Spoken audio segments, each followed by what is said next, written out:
शंकर गुरु हरे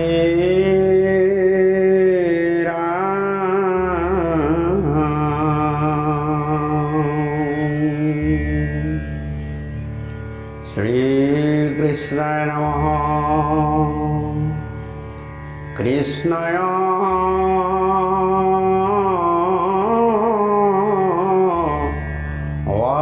वासुदेवाय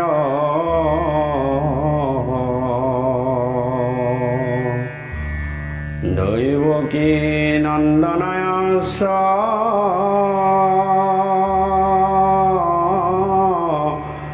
नंद गोप कुमाराय गोविंदाय नमो नमः। नमः पंकजनाभाय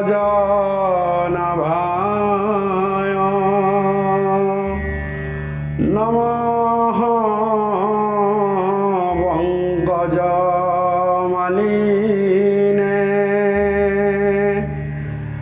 नमः पंकजनेत्राय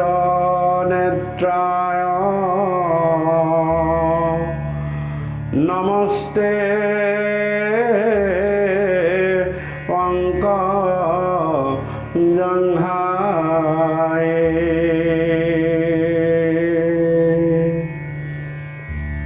वसुदेवं सुतं कृष्णं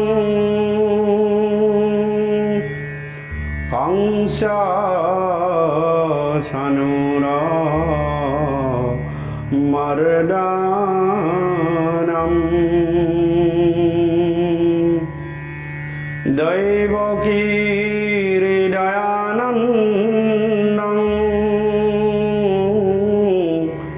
कृष्ण वन्दे जगद्गुरु।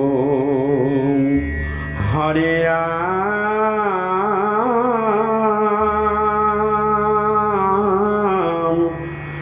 राम राम राम राम।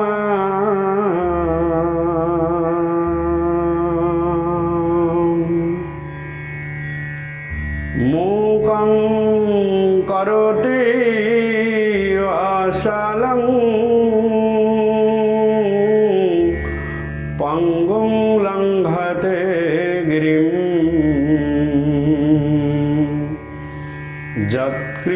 यत्कृपातमहं वन्दे परमानन्द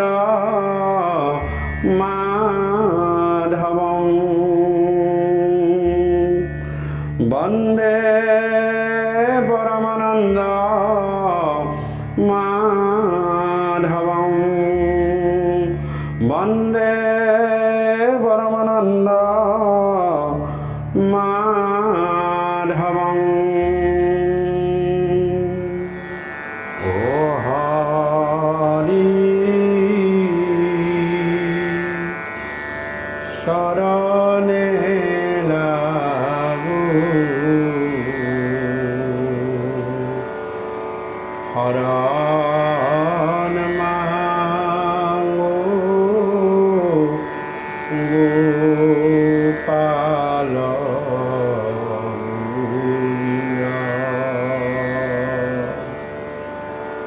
भव सिंधु मागे मजिलो माधव कुमारी नाकय निंदा ओ हरि शरणे लागो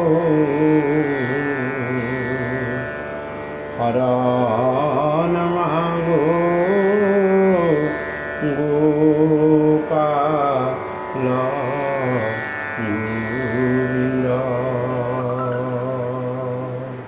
कृष्ण जयते मोर दुजना गुरु दुखानी अभय शिष्य स्मरण कर बंधन कर দয়ালু কৃপালু গুৰু দুজনাৰ শ্ৰীচৰণত শত কোটিবাৰ প্ৰণাম জনাই লগতে আপোনাৰ সব পৰম বৈষ্ণৱ পৰম সাধু সন্ত মহন্ত আপোনাৰ সবে কৃষ্ণ কথা শ্ৰৱণ কৰি আমাক শ্ৰৱণানন্দ চিত্তত দিছে আৰু এই কৃষ্ণ কথা শ্ৰৱণ আগ্ৰহী আপোনাৰ সবৰ শ্ৰীচৰণতো আমি শত কোটিবাৰ প্ৰণাম জনাই আজি কীৰ্তন ঘোষা পাঠ আৰু তত্ত্ব কথা আলোচনা প্ৰহ্লাদ চৰিত্ৰৰ ১২ নম্বৰ ঘোষাটি আজি পাঠ আৰু তত্ত্ব কথা আলোচনাৰ কাৰণে আমি আগবাঢ়ি আহিছোঁ ৰেখাৰ চলিব আহ্বান ভাৱানটো সমস্ত মোৰ দয়ালু কৃপালু গুৰুজনাই ঘোষাভাগীৰ মাজেৰে আমাক জনাইছে যে এই ভৱ সংসাৰ সাগৰৰ মায়াজালত পৰি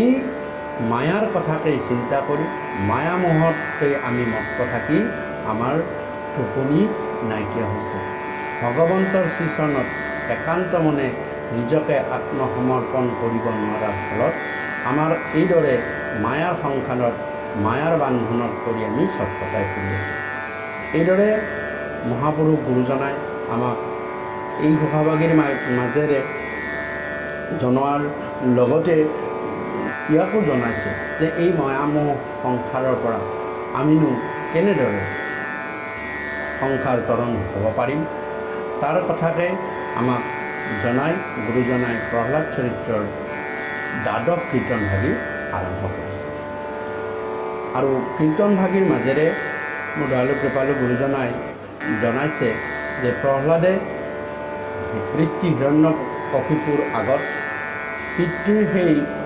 সোধা প্ৰশ্নৰ উত্তৰ দিবলৈ আগবাঢ়িছে যে পিতৃয়ে সুধিছিল হে পুত্ৰ তুমি ইমান দিনে গুৰুৰ গৃহত থাকি কেনেকুৱা ধৰণৰ পাঠ পঢ়িলা কেনেকুৱা ধৰণৰ শিক্ষা ল'লা কি জ্ঞান তোমাৰ হ'ল এইকণি কথা তুমি মোক আজি সুন্দৰভাৱে বৰ্ণনা কৰা তেতিয়া প্ৰহ্লাদে পিতৃৰ চৰণত পৰি বিষ্ণুক স্মৰণ কৰি বিষ্ণুক চিন্তন কৰি খুব সুন্দৰভাৱে ভক্তি কথাৰ আৰম্ভ প্ৰহ্লাদ হৈছে ভক্তি তত্ত্বৰ বীজ আৰু প্ৰহ্লাদে এই ভক্তি তত্ত্বকে হিৰণ্যকশিপুৰ ৰাজ্যত থাকি হিৰণ্যকশিপুৰ কোচত বহি হিৰণ্যকশিপুৰ পৰিয়ালৰ ভিতৰত থাকি পুত্ৰ হিচাপে থাকি এই ভক্তিৰ বীজ প্ৰহ্লাদৰ দ্বাৰা ভগৱন্ত পুৰুষে কেনেধৰণে আগবঢ়াই নিছে কেনেধৰণে বিকশিত কৰিছে কেনেধৰণে প্ৰকাশিত কৰিছে এই কথা গুৰুজনাই আজিৰ এই ঘোষাভাগীৰ মাজেৰে আমাক এনেদৰে জনাইছে ইয়ে হৰি ৰাম শ্ৰৱণ কীৰ্তন স্মৰণ বিষ্ণুৰ অৰ্চন পদ সেৱন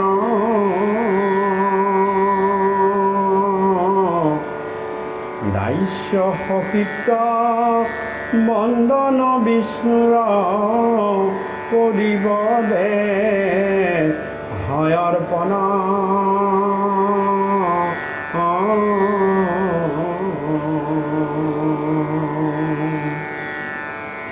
হে ৰাম নৱবিধ ভক্তি বিষ্ণু তয় আচৰে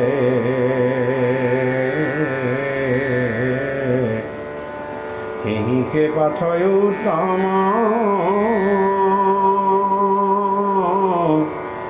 হেন শুনি পাছে হিৰণ্যকশিপু পূপে কাম্পে যেন যম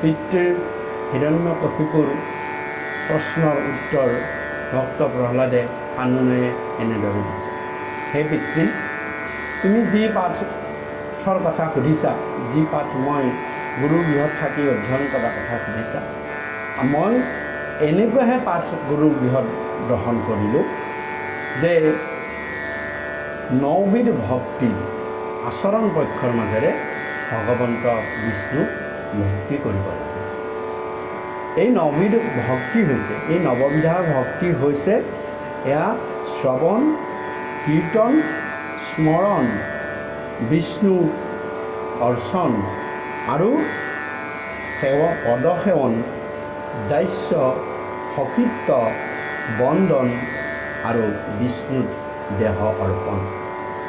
এই 9বিধ ভক্তি আচৰণ কৰিলে ভগৱন্ত পুৰুষৰ পৰম কৃপাৰ পাত্ৰ হ'ব পাৰে। এই 9বিধ ভক্তিৰ আচৰণ পক্ষই কথা কপিল ভগৱানে মাতৃ দেৱহূতিকো ভাগৱতৰ 3য় স্কন্ধত ভক্তিযোগৰ জ্ঞান কথনৰ মাজেৰে এই কথা উল্লেখ কৰিছে। তাত কপিল ভগৱানে মাতৃ দেৱহূতিক ভক্তি এবিধ বুলি কৈ তাক পুৰুষৰ সংকল্প অনুযায়ী ই 2টা ভাগত ভাগ হৈছে বুলি কৈছে। আৰু তাৰে এটা ভাগ হৈছে সগুণ ভক্তি আৰু আন এটা ভাগ হৈছে নিৰ্গুণ ভক্তি। নিৰ্গুণ ভক্তি এবিধেই, ইয়াত কোনো বিধ প্ৰকাৰ ভেদ নাই। কিন্তু পুৰুষৰ সংকল্প অনুযায়ী সগুণ ভক্তি একাশী বিধলৈ ভাগ হৈছে। সেই একাশী বিধ কেনেকুৱা ধৰণে ভাগ হৈছে যে যিহেতু ই সগুণ গুণ সম্বলিত ভক্তি, গতিকে ইয়াক 3 গুণত বিভাগ হৈছে: সত্য, ৰজ আৰু তম। আৰু এই 3টাকে আকৌ 3 প্ৰকাৰত গৈছে। সেয়া হৈছে উত্তম, মধ্যম আৰু অধম। গতিকে 3 গুণকৈ যোৱাৰ লগে লগে 3 গুণ 9 হৈছে। আৰু সেই 9বিধকে ইয়াত ভক্ত প্ৰহ্লাদে পিতৃৰ আগত কোৱা 9বিধ ভক্তিৰ আচৰণ পক্ষৰ মাজেৰে আচৰণ কৰিব পাৰি। গতিকে 9 গুণ সগুণ ভক্তি একাশী বিধ বুলি ভাগৱতৰ 3য় স্কন্ধত কপিল ভগৱানে মাতৃ দেৱহূতিক কোৱাৰ মাজেৰেও প্ৰকাশ কৰিছে। আৰু এই 9বিধ আচৰণ পক্ষ মোৰ দয়ালু কৃপালু গুৰুজনে কীৰ্তন ঘোষাৰ প্ৰহ্লাদ চৰিত্ৰৰ 12ক কীৰ্তন ভাগিত উল্লেখ কৰিছে। এই কথা পিতৃ হিৰণ্যকশিপুৰ আগত ভক্ত প্ৰহ্লাদে কৈছে।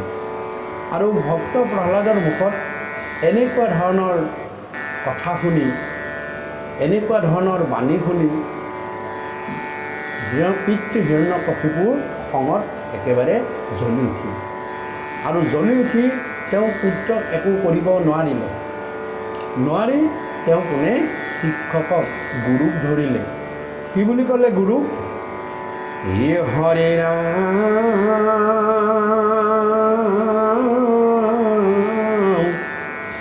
গুৰুৰ পুত্ৰক চাহি দৈত্যপতি, পাৰিবে লাগিলা গালি।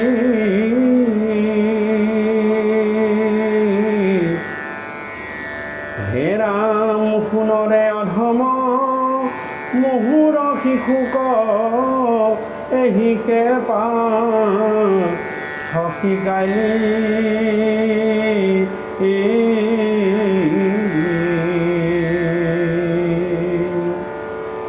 যে তেওঁ গুৰুপুত্ৰ সন্দা আৰু মৰ্কক খং কৰি ক'বলৈ ধৰিল যে হে অধম নিৰ্বোধ গুৰুসকল, তোমালোকে মোৰ পুত্ৰক এনেকুৱাহে শিক্ষা দিলানে, যাক মই অতদিনে বৈধভাৱে বিচাৰি ফুৰিছোঁ, যিয়ে মোৰ ভাতৃক চল চাতুৰি কৰি বধ কৰিলে।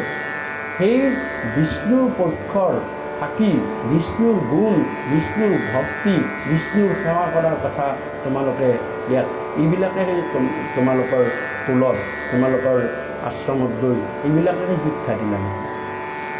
এইবুলি মহাক্ৰোধ কৰি হিৰণ্যকশিপুৱে তেওঁ খণ্ডামাকক মানে বচন ক'বলৈ ধৰিলে। আৰু তেতিয়া খণ্ডামাকৈ ক'লে, হে ৰাম সন্ধ্যামাৰ কয় বোলে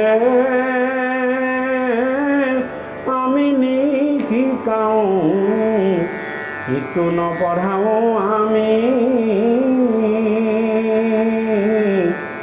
তোমাৰ তনয় স্বভাৱে উলয় অকুপয়েৰা দৈত্য স্বামী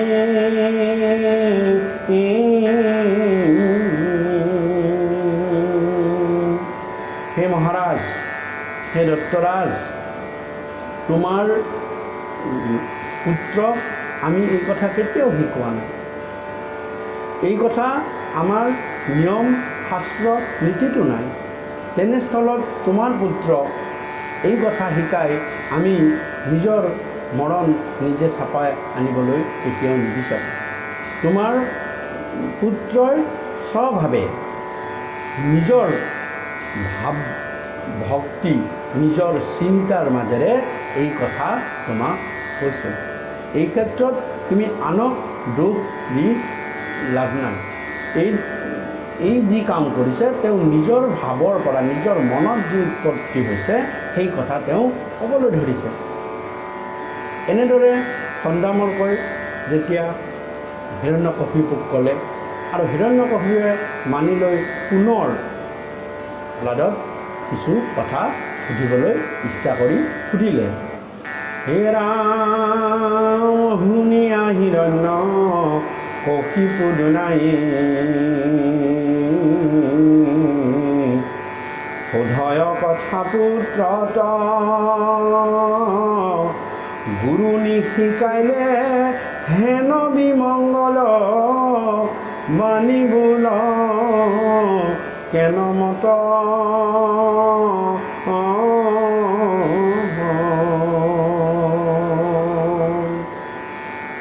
এতিয়া হিৰণ্যকশিপুৱে পুত্ৰক আৰু মৰম কৰি সুধিব দিয়ে যে হে পুত্ৰ, তুমি যদি গুৰুই এই শিক্ষা তোমাক দিয়াই নাই, গুৰুসকলে মোক কৈ আছে যে তেওঁলোকে তোমাক এই কথা শিকোৱা নাই, তেতিয়াহ'লে বাৰু তুমি কোৱাচোন, তুমি এনেকুৱা ধৰণৰ কথা কাৰ পৰা শিকিলা?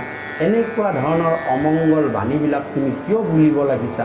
যি মোৰ আটাইতকৈ ডাঙৰ শত্ৰু, সেই শত্ৰুৰ কথাই তুমি বন্দনা কৰি মোৰ আগত মোৰ খংটো মোৰ ক্ৰোধটো ইমানকৈ উঠাই কিয় লৈছা? তুমি ভালদৰে মোক কথাখিনি কোৱা, ইয়াৰ আঁৰত কিনো কথা লুকাই আছে? তেতিয়া প্ৰহ্লাদে অতি বিনয়ভাৱে এইবাৰ পিতৃ হিৰণ্যকশিপুক নিৰ্ভয়ে ক'বলৈ ধৰিছে। হে হৰি ৰাম প্ৰহ্লাদে বলন্ত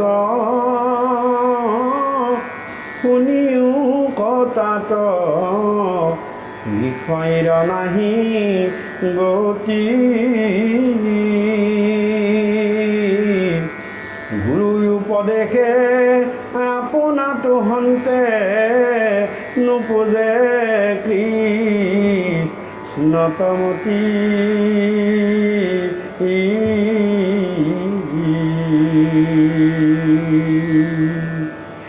তেতিয়া প্ৰহ্লাদে পিতৃ হিৰণ্যকশিপুক কৈছে, হে পিতৃ, তুমি মোৰ কথাখিনি ভালদৰে শুনা।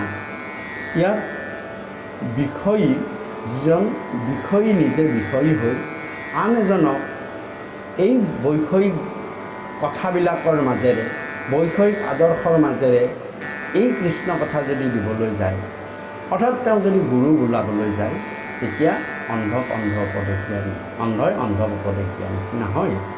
গতিকে ইয়াত বৈষয়ীৰ কথা কোনো নাই। এই সন্দামৰ কমৰ যি গুৰু, তেওঁ সকলো বৈষয়ী, তেওঁলোকে বিষয় জ্ঞানহে তেওঁলোকে ভালদৰে জানে।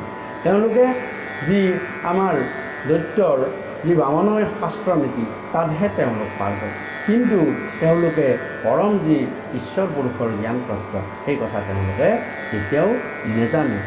আৰু গুৰুৰ পৰা উপদেশ পাই মই যে এই কথা ক'ম, এই কথা কেতিয়াও হ'ব নোৱাৰে। আনকি মোৰ নিজৰ মনতো যে এই কথা উৎপন্ন হৈছে, ইও সঁচা কথা নহয়। কৃষ্ণত মন দিবলৈ, কৃষ্ণত মতি হ'বলৈ কৃষ্ণত ভক্তি কৰিব লাগিব, বিষ্ণুৰ ভক্তি ভাৱটো আহিব লাগিব। ভক্তি ভাৱ আহিলেহে তোমাৰ কৃষ্ণৰ প্ৰতি, কৃষ্ণ সেৱাৰ প্ৰতি তোমাৰ মনটো আগবাঢ়ি গুচি যাব। অ ৰাম আপুনি বিষয়ী ভূয়া যিটো নৰে বিষয়িক গুৰু মানে ও যেন অন্ধলাক অন্ধই উপদেশে অৰাং বিষ্ণু কখি তো নজানে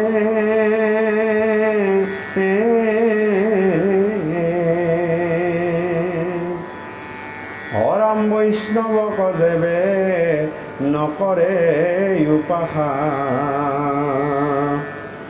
এ মোহে অন্ধ মূৰমতি ও শুনা পিতৃতেবে কৃষ্ণৰ চৰণ নোচোৱে তাহাৰমতি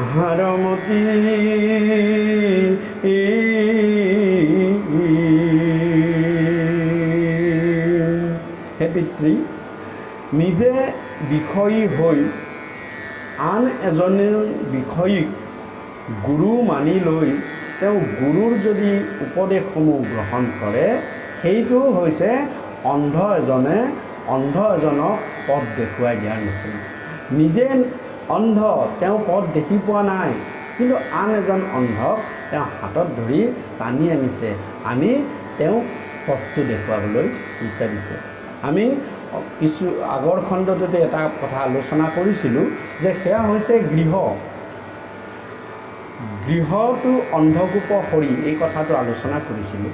অৰ্থাৎ ইয়াতো সেই কথাটোকে ইংগিত কৰিছে যে নিজে পৰি আছে সেই কুৱাটোৰ ভিতৰত আৰু পাৰত যিখিনি আছে তেওঁলোককো মাতিছে যে তোমালোকো আহি এই কুৱাটোতেই জাপ দিয়া, জাপ দি তোমালোকে ইয়াৰ ভিতৰত থকা পানীৰে তোমালোকৰ তৃষ্ণা দূৰ কৰা। নিজেতো সেই কুৱাটোত কক বকাই পৰি আছে, আকৌ বাকীকেইজনকো মতাৰ দৰে। ঠিক তেনেদৰে ইয়াতো সেই উপদেশ ভাগিকেই দিছে বা সেই উদাহৰণ ভাগিকেই দিছে যে নিজে বিষয়ী হৈ আন এজন বিষয়ীক মাতি আনিছে আৰু উপদেশ দিছে ইয়াত যেন অন্ধই অন্ধক উপদেশ দিছে, যেনে নিজে কুৱাত পৰি আছে আকৌ আন এজনক কুৱাত ভিতৰলৈ মাতিছে। সেই একেখিনিকে কথা ইয়াতো আন এটা উদাহৰণেৰে মহাপ্ৰভু দয়ালু কৃপালু গুৰুজনাই এই কথা উল্লেখ কৰিছে। তেতিয়াহ'লে ভগৱন্তৰ চৰণতনো কেনেদৰে মূৰ্তি উপজে, কেনেধৰণেও ভগৱন্তৰ শ্ৰীচৰণত ভক্তি হয়, এই কথা ভক্ত প্ৰহ্লাদে কৈছে যে যেতিয়ালৈ বৈষ্ণৱ সাধু সন্ত মহন্ত যেতিয়ালৈ উপাসনা নকৰে, যেতিয়ালৈ সেৱা নকৰে, তেতিয়ালৈ ভক্তি কি বস্তু সেই কথা কেতিয়াও কোনেও বুজি নাপায়। গতিকে ভক্তিৰ কথা, ভক্তি তত্ত্ব জানিবলৈ বৈষ্ণৱ সাধু সন্ত মহন্তক সেৱা কৰিব লাগিব। তেওঁলোকে কৃপা কৰিলে, তেওঁলোকৰ পদ্মমুখে সেই ভক্তি উপদেশ হৃদয়ংগম কৰি হৃদয়ত ধাৰণ কৰিলেহে হৃদয়ত ভক্তিৰ উৎপন্ন হয়। উৎপন্ন হ'বলৈ বিশেষত সাধু সন্ত মহন্ত আৰু ভকত বৈষ্ণৱৰ সান্নিধ্য লাগিব। তেওঁলোকৰ সৎসংগতহে ভগৱন্তৰ গুণানুকীৰ্তন শ্ৰৱণ কীৰ্তন কৰি আমি ভক্তিৰ উৎপন্ন কৰিব পাৰোঁ। এই কথা শুনি হিৰণ্যকশিপুৱে খঙত জ্বলি উঠিল আৰু জ্বলি উঠি ওচৰত বহি থকা পুত্ৰক মাতি লৈ পেলাই দিলে। কি বুলি লিখিছে মোৰ দয়ালু কৃপালু গুৰুজনাই? অ হেন শুনি মহা ক্ৰোধে দৈত্য ৰাজ জ্বলি গৈ লয় অহংকাৰী মাটিক লাগিয়া পুত্ৰক পেলাইলা পোলাৰ ৰায়শ্বৰী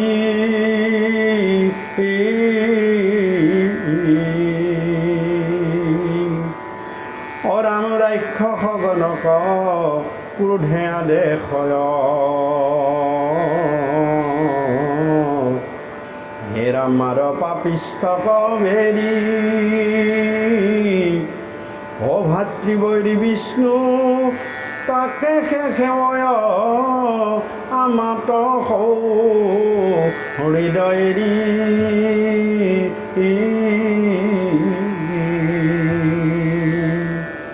হে ৰাম পছন্দ আদেশ শুনিয়া শেষ হে ৰাক্ষস হৈ উঠিল ৰাগী হাতে শূল ধৰি শেষত কৰিয়া ধাইল প্ৰহ্লাদক লাগি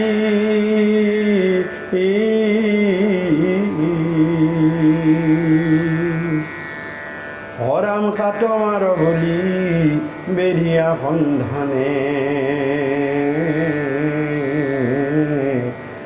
দিলে কয় অস্ত্ৰৰ জাক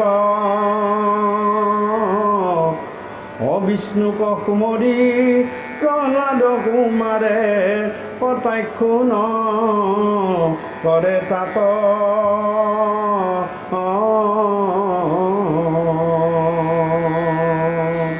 পুত্ৰক কোচৰ পৰা আচাৰি দোললৈ দলি মাৰি দিলে। তেওঁ ৰাক্ষসগণক লগে লগে আদেশ দিলে যে ইয়াক লগে লগে ধৰ বান্ধ আৰু ইয়াক যিমান পাৰ বেতেৰে উগ্ৰ উগ্ৰকৈ শাস্তি দে, ফুলেৰে খুচি দে, কাৰণ ই মোৰ ভাতৃবধি মোৰ বৈৰী বিষ্ণুৰ নাম গুণ উচ্চাৰণ কৰিব ধৰিছে। ইয়াকো কৈছে যে গুৰুৰ কথাত তাৰ এই কথা তাৰ মনত উপজা নাই, আনকি বেলেগ কাৰো উপদেশৰ পৰা এই কথা তাৰ মনলৈ অহা নাই। একমাত্ৰ সি কোনোবা সন্ত সাধু মহন্তৰ বোলে আশ্ৰয় পাইছে, আৰু সেই সন্ত সাধু বৈষ্ণৱ কোনোবাজনৰ আশ্ৰয় পোৱাৰ ফলত তেওঁৰ মনত এই কথা উপজিছে। গতিকে ই যেতিয়া কোনোবা বৈষ্ণৱৰ ওচৰলৈ গৈ লুকুৱাই চুৰাই এইবিলাক কথা শুনিছে, জানিছে, গতিকে ইয়াক মাৰি শেষ কৰি দিয়া। মোৰ পৰা কোনো ধৰণৰ তোমালোকে অসুবিধা নোপোৱা, ইয়াক মোৰ পুত্ৰ হ'লেও ইয়াক ক্ষমা নকৰিবা। গতিকে ইয়াত ডাঙৰ কথা যে ভগৱন্ত পুৰুষে হিৰণ্যকশিপু এনেকুৱা কৰিলে যে হিৰণ্যকশিপুৱে পুত্ৰৰ গাতেই বৈষ্ণৱ গুণৰ উদ্ভৱ কৰিলে, আৰু বৈষ্ণৱ গুণৰ উদ্ভৱ কৰি হিৰণ্যকশিপুৱে নিজেই একো কৰিব নোৱাৰা কৰিলে। নোৱাৰা কৰি কি কৰিলে, আনৰ হতুৱাই এতিয়া প্ৰহ্লাদক বধ কৰিবলৈ আগবাঢ়িছে। আৰু প্ৰহ্লাদে তেতিয়া ভগৱন্তৰ নাম গুণত সুদৃঢ়ভাৱে বিশ্বাস কৰি ভগৱন্তৰ নাম গুণকেই নিজৰ হৃদয়ত স্থাপন কৰি সেই ভগৱন্তৰ নামৰ মাজেৰে তেওঁ চাৰিওফালে সুৰক্ষিত হ'বলৈ ধৰিলে। প্ৰহ্লাদ চৰিত্ৰৰ মূল কথাখিনি হৈছে সুদৃঢ় বিশ্বাস। এই সুদৃঢ় বিশ্বাসৰ প্ৰমাণকেই প্ৰহ্লাদে প্ৰথমৰ পৰা দিবলৈ আৰম্ভ কৰিছে। সুদৃঢ় বিশ্বাস থকা কাৰণে প্ৰহ্লাদৰ প্ৰতি প্ৰভু ভগৱন্তই উপসন্ন হৈ তেওঁৰ সৃষ্টিৰ যি নিয়ম, সেই নিয়মক ভাঙি পেলাইছিল।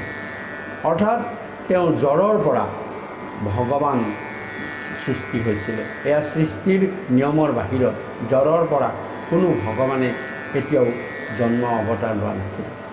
একমাত্ৰ প্ৰহ্লাদৰ কাৰণে সত্য কৰিবাক লাগি নিজ ভিত্ৰবাণী স্তম্ভত বেকত হৈলা প্ৰভু চক্ৰ।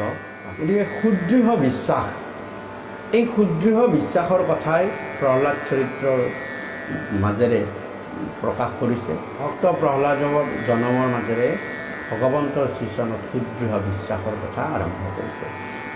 ভক্ত প্ৰহ্লাদে এনেকুৱা অস্ত্ৰৰ খোজ খালে, আৰু ইয়াতকৈ উগ্ৰ উগ্ৰ শাস্তি হিৰণ্যকশিপুৱে ৰাক্ষসসকলৰ মাজেৰে দিছে, কিন্তু ভগৱন্তৰ নামত সুদৃঢ়ভাৱে বিশ্বাস কৰি ৰাখে হৰি মাৰে কোন এই ভাৱকে হিয়াত লৈ ভগৱন্তৰ নাম স্মৰণ কৰি প্ৰতিটো বিপদৰ পৰা, প্ৰতিটো আঘাতৰ পৰা, প্ৰতিটো মৃত্যু ভয়ৰ পৰা মৃত্যুক প্ৰহ্লাদে জয় কৰি পেলাইছিল। তাৰপিছত হিৰণ্যকশিপুৱে কি কৰিলে, হে হৰি ৰাম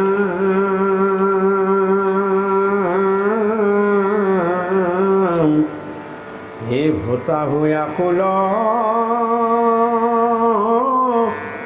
উপৰি পৰিল দেখি আছে সৰ্বজন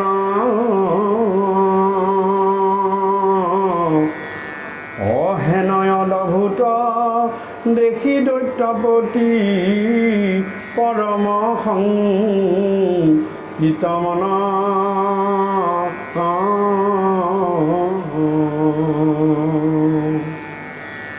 হেৰাম দিগ্গজগণক আদেশ কৰিল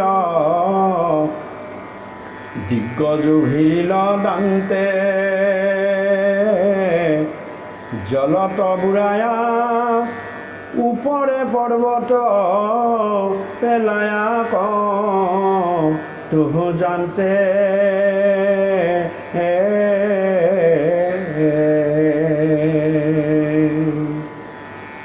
অৰাম মহাসৰ্পগণে বেঢ়িয়া দংশয় তাৰো দান্ত গৈল ভাগি পৰ্বত শিখৰে তুলি আকতুহু পেলাৱে মাটিক লাগি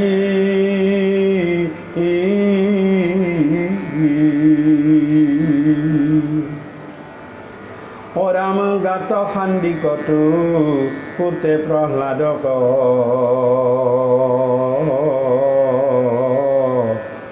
কৰাৱে বিষক পান হাতে গলে বান্ধি অগ্নিত পেলাও অতথাপি ন যাৱে প্ৰাণ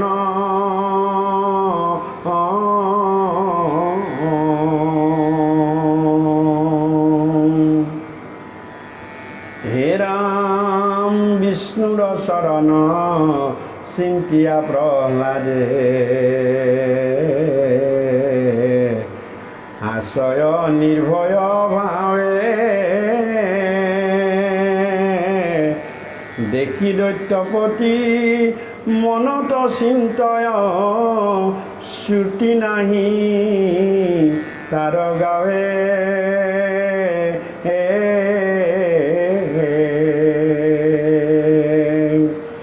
যে প্ৰহ্লাদক মাৰিবলৈ কুল লৈ দৈত্যসকলে লগে লগে প্ৰহ্লাদৰ ওপৰত আক্ৰমণ কৰিব আৰু তেতিয়া ভগৱন্তকে চিন্তি ভগৱন্তকে স্মৰণ কৰি প্ৰহ্লাদে সেই ঠাইতেই একেবাৰে ভগৱন্তৰ স্মৰণ কৰি থিয় হৈ থাকে প্ৰহ্লাদৰ গাত লাগি সেই ফুলসমূহ লগে লগে ভতা হৈ গুচি গ'ল এই কথা হিৰণ্যকশিপুৱে একদম একেবাৰে সন্মুখত দেখি আছে দেখি থাকি তেওঁ ভাবিছে এইটো কেনেকুৱা ধৰণৰ কথা ইমান ডাঙৰ ডাঙৰ দৈত্যবিলাকক আমি এই ফুলৰে বধ কৰিছোঁ আৰু দেৱতাসকলেও আমাৰ এই ফুলক বহুত ভয় কৰে কিন্তু আজি সেই ফুল ভতা হৈ গৈছে এই সৰু ল'ৰা প্ৰহ্লাদৰ গাত সেই ফুলে কাম দিয়া নাই কি অদ্ভুত কথা কি আচৰিত কথা এই বুলি হিৰণ্যকশিপুৱে মনত পৰম শংকিত হ'ল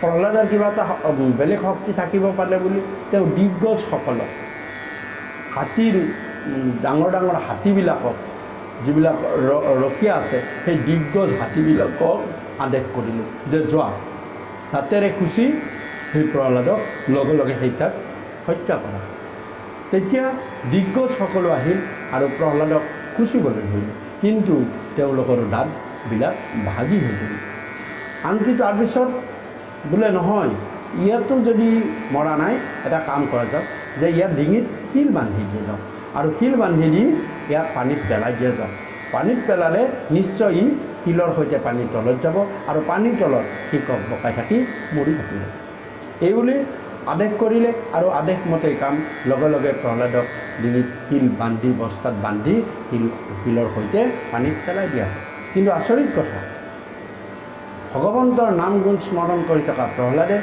সেই কিছু সময় পানীৰ তললৈ গৈ আৰু অলপ পিছতেই লগে লগে শিল সহকাৰে তেওঁ পানীৰ ওপৰলৈ উপঙি আহিল তাৰপিছতো তাৰ পৰা তাতো যেতিয়া নমৰিল ওপৰলৈ লৈ আহিলে আনি সেইবাৰ বহু ধৰণৰ বিষাক্ত সাপবিলাকৰ দ্বাৰা প্ৰহ্লাদক দংশন কৰালে। কিন্তু সাপবিলাকৰ সেই বিষাক্ত দাঁতবিলাকো লগে লগে ভাঙি গুচি গ'ল। পৰ্বতৰ ওপৰলৈ লৈ গৈ পৰ্বতৰ ওপৰৰ পৰা পেলাই দিলে।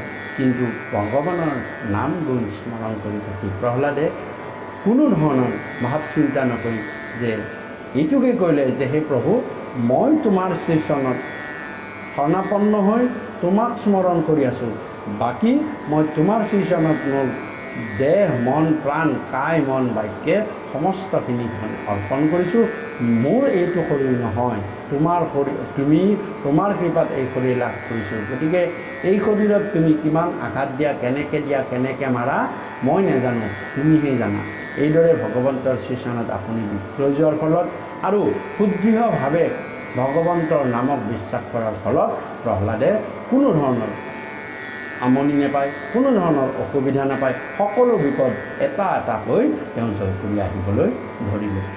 এইবিলাক কাৰ্যৰ দ্বাৰা আমাক ইয়াতেই শিক্ষা ভাগি মোৰ দয়ালু কৃপালু গুৰুজনাই দিছে যে ভগৱন্তৰ প্ৰহ্লাদে সুদৃঢ় বিশ্বাসে ভগৱন্তৰ নাম গুণ স্মৰণ কৰি এই যিবিলাক অস্ত্ৰৰ প্ৰহাৰ বা আন ধৰণৰ শাৰীৰিক অত্যাচাৰ উৎপীড়ন সকলোবিলাক নীৰৱে সহ্য, এইবিলাকৰ কোনো ধৰণৰ প্ৰভাৱে প্ৰহ্লাদৰ শৰীৰৰ নোম এডালকো লৰাব পৰা নাছিল।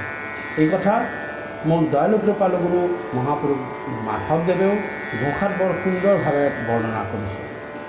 ঘোষাত মোৰ দয়ালু কৃপালু মহাপুৰুষ গুৰু মাধৱদেৱে এইদৰে লিখিছে, হে হৰি ৰাম ৰাম কৃষ্ণ নাম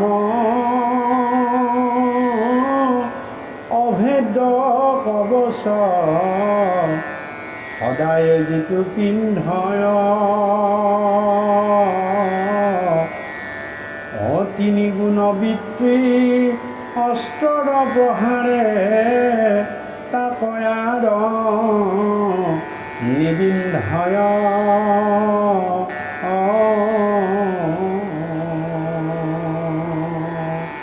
তিনি গুণৰ দ্বাৰা আবৃত্ত এই অস্ত্ৰসমূহৰ প্ৰহাৰে কেতিয়াও ৰাম নামৰ সেই অভেদ্য কবচ ভেদ কৰিব নোৱাৰে।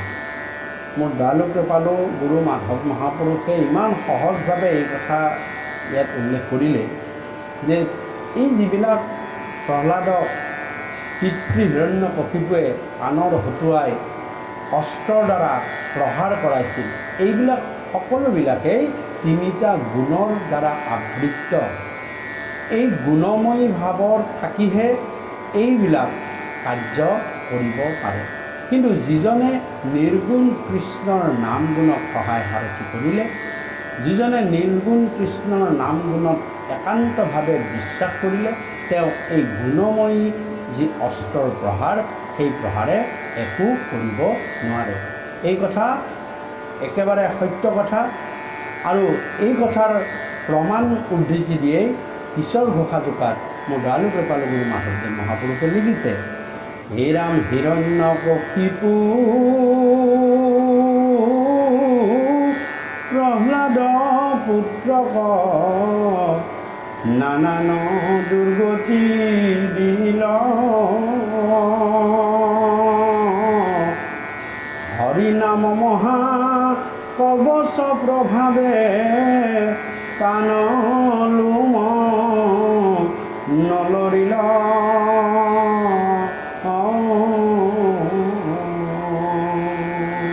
হৰি গুণানাম সেই অভেদ্য দুৰ্জয় কবচৰ প্ৰভাৱত ভগৱন্ত পুৰুষৰ কৃপাত প্ৰহ্লাদৰ নোম এডালকো সেই হিৰণ্যকশিপুৱে লৰাব নোৱাৰিব।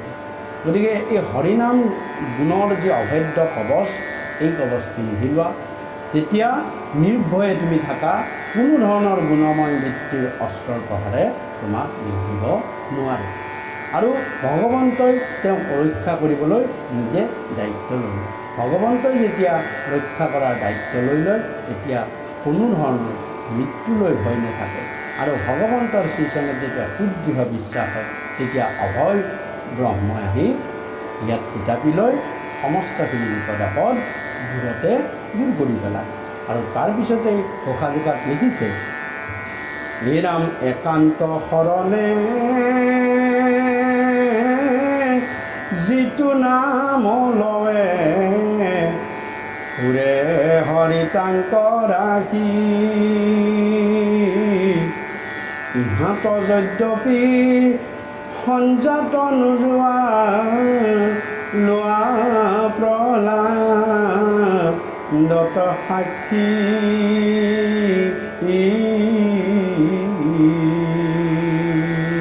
তুমিও একান্ত মনে সুদৃঢ় বিশ্বাসে হৰি নামত তুমি বিশ্বাসে তুমি শৰণ লোৱা, তেতিয়া তুমি গম পাবা যে কেনেদৰে ভক্ত প্ৰহ্লাদক হৰিনামে যেনেদৰে ৰক্ষা কৰিছিল তোমাকো ৰক্ষা কৰে নে নকৰে।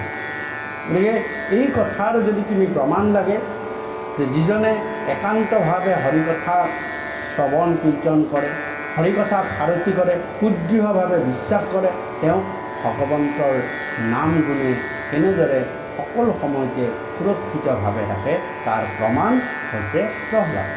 আৰু দয়ালু কৃপালু গুৰু মাধৱ মহাপুৰুষে এইদৰে আমাক প্ৰহ্লাদৰ উদাহৰণেৰে একান্তভাৱে সুদৃঢ়ভাৱে হৰিক বিশ্বাস কৰা, ভক্তি কৰাৰ যি উদাহৰণ দাঙি ধৰিছে। আৰু তাৰ লগতে মোৰ দয়ালু কৃপালু গুৰুজনায়ো এই কথা পদাকাৰে প্ৰহ্লাদ চৰিত্ৰত বৰ্ণনা কৰি গৈছে। বিষ্ণুৰ চৰণ চিন্তিয়া প্ৰহ্লাদে, আশ্ৰয় নিৰ্ভয় ভাৱে, দেখি দৈত্যপতি মনত সংশয়, শ্ৰুতি নাহি তাৰ গাৱে।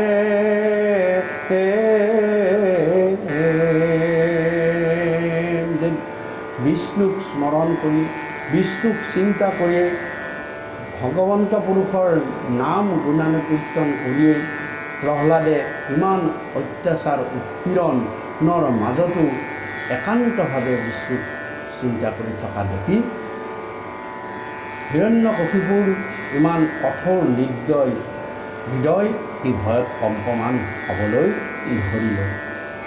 আৰু হিৰণ্যকশিপুৰ ত্ৰাসিত হোৱাৰ লগতে তেওঁ শ্ৰুতি বুদ্ধি নাই গাত, তেওঁ কি কৰিম কি নকৰিম, ইয়াৰ কেনেকৈ মৰণ হ'ব, এই কথা চিন্তা কৰি তেওঁ একেবাৰে অস্থিৰ অৱস্থা হৈ গৈছে।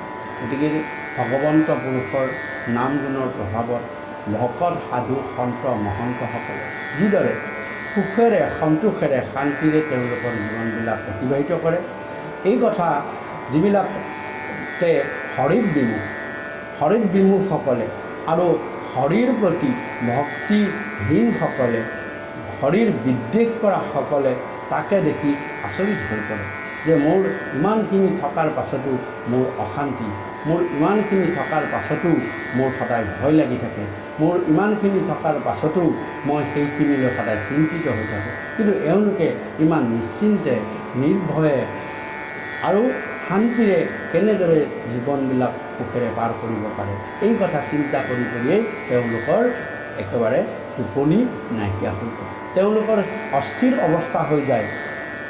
আৰু সেনেকুৱা এটা অৱস্থাই হৈছে হিৰণ্যকশিপুৰ।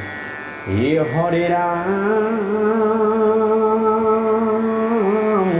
হে ৰাম আচুক মৰিব ভয়নো পূজয়,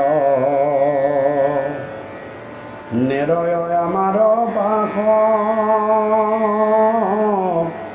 ইহাৰ বিবাদে, জানিলো অৱশ্যে মুহুৰ হৈ বেবিনাশ,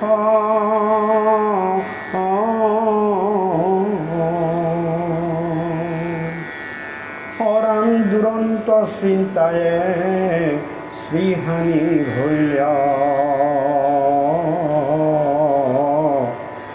নমাইল মলিন মুখ, পাছে সন্দামৰকে বিৰলে বিনাৱে দৈত্যেন্দ্ৰ দেখি দুখ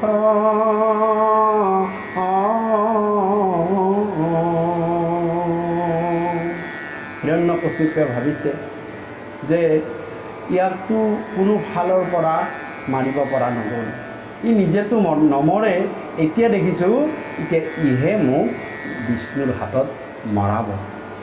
গতিকে মই জানিলোঁ মোৰ আৰু বিনাশ হ'বলৈ বেছি দিন নাই। মই ইয়াৰ যেতিয়া বিনাশ চিন্তা কৰিলোঁ, যে ইয়াৰ প্ৰতি মই বিবাদ আৰম্ভ কৰিলোঁ, তেতিয়া মই জানিলোঁ মোৰ মৃত্যুৰ নিকট হ'ল। গতিকে হিৰণ্যকশিপুৱেও এই কথা মনতে চিন্তা কৰিবলৈ ধৰিলে, আৰু চিন্তা কৰি ধৰি তেওঁৰ মনত বেয়া বেয়া চিন্তাবিলাক আহিবলৈ ধৰিলে। তেওঁৰ শ্ৰীহানি হ'ল, দেখিবলৈ কুৎসিত কিবাকাৰ হ'ল, আৰু তেওঁ যেন ইমান এটা গধুৰ চিন্তা লৈ গধুৰ মন ভাৱে থকা হ'ল, আৰু মুখ দেখিলেই গম পোৱা যায় যে তেওঁৰ মনত ডাঙৰ চিন্তা এটাই বাহ লৈছে। যি হিৰণ্যকশিপুক দেৱতাসকলেও ভয় কৰে, যাৰ মুখ দেখিলে দেৱতাসকলৰ মুখ মলিন হৈ যায়, যাৰ মুখ দেখিলে সাধু সন্ত মহন্ত কোনো জীৱ কোনো প্ৰাণীয়ে সুখ শান্তিৰে থাকিব নোৱাৰে, সপোনতো যাৰ মুখ দেখে ভয়তে, সেই হিৰণ্যকশিপুৰ পুত্ৰ প্ৰহ্লাদৰ কোনো ধৰণৰ অস্ত্ৰ নমৰাকৈ পুত্ৰ প্ৰহ্লাদৰ এনেদৰে নিৰ্ভয় নিশ্চিন্ত মন দেখি আৰু ভগৱন্তৰ নামৰ প্ৰতি সুদৃঢ় বিশ্বাস দেখি দৈত্যপতি দুৰ্জয় হিৰণ্যকশিপুৰ মন দুখ চিন্তাৰে ভৰি পৰিল। আনকি তেওঁৰ মনৰ এই দুখ আৰু দুশ্চিন্তাবিলাক দেখি সন্ধামৰ্ক গুৰুপুত্ৰ সন্ধামৰ্কও ভাবিলে যে দৈত্যেন্দ্ৰৰ ইমান মনৰ দুখ, তেওঁৰ মনৰ দুখটো কেনেকৈনো পাতলাব পাৰোঁ, কেনেদৰেনো তেওঁৰ মনৰ পৰা এই দুশ্চিন্তাবিলাক দূৰ কৰিব পাৰোঁ, এই বুলি ভাবি দুয়ো দৈত্যেন্দ্ৰৰ আগত গুৰুৰ যি উপদেশ, বিপদৰ সময়ত গুৰুৱে যি উপদেশ যেনেধৰণে দিব লাগে, সেনেদৰে গুৰুপুত্ৰ দুজনে দত্তগুৰু শুক্ৰাচাৰ্যৰ অনুপস্থিতিত হিৰণ্যকশিপুক উপদেশ ভাগি আগবঢ়াইছে। ঘোষাতে শেষত মোৰ দয়ালু কৃপালু গুৰুজনাই এইদৰে আমাক বুলিছে। হে হৰি ৰাম প্ৰহ্লাদ চৰিত্ৰ ৰচিল শংকৰে, কৃষ্ণৰ কিংকৰে আৱে, বোলা হৰি হৰি সংসাৰ কটৰি, অবৈকুণ্ঠ যায় বাক যেবে,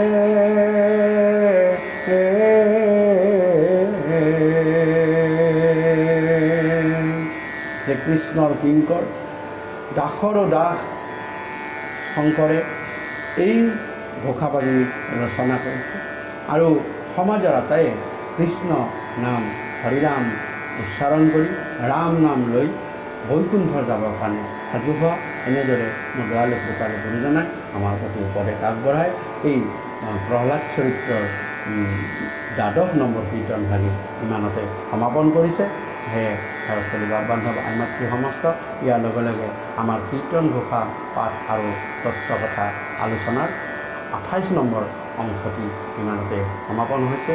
আমাৰ এইখিনি পাঠ আলোচনা কৰোঁতে অনেক কিবা ভুল ভ্ৰান্তি দুখ অপৰাধ ভস্য দীৰ্ঘ পঢ়া টোকা হ'ব পাৰে, কথনে মথনে বাক্য বচনে অনেক ধৰণৰ ভুল ত্ৰুটি থাকিব পাৰে, সেইখিনি আপোনাৰ সবে নিজ গুণে মৰিখন কৰিব, আৰু এনেদৰে আপোনাৰ সবৰ সৎসংগত কৃষ্ণ কথা শ্ৰৱণ কীৰ্তন কৰি যাতে ভালে কুশলে দিনবিলাক অতিবাহিত কৰিব পাৰোঁ। গুৰুদেৱ নাম ভকতৰ প্ৰতি যাতে আমাৰ ভক্তি সদায় বাঢ়ি যায়, তাৰ কাৰণে আপোনাৰ সদায় আশীষ বচন বুলিব, আৰু এইদৰে আমাৰ এই ভিডিঅ'সমূহ দৃশ্য শ্ৰাব্য মাধ্যমৰ যোগেদি আপোনালোকে শ্ৰৱণ কৰি আমাক কৃতাৰ্থ কৰিব, আৰু আজিলৈ আমি আপোনাৰ সবৰ শ্ৰীচৰণত সেৱা ভাগি জনাই আমাৰ এই অনুষ্ঠান ইমানতে সমাপন কৰিছোঁ। কৃষ্ণ কৃষ্ণ কৃষ্ণ।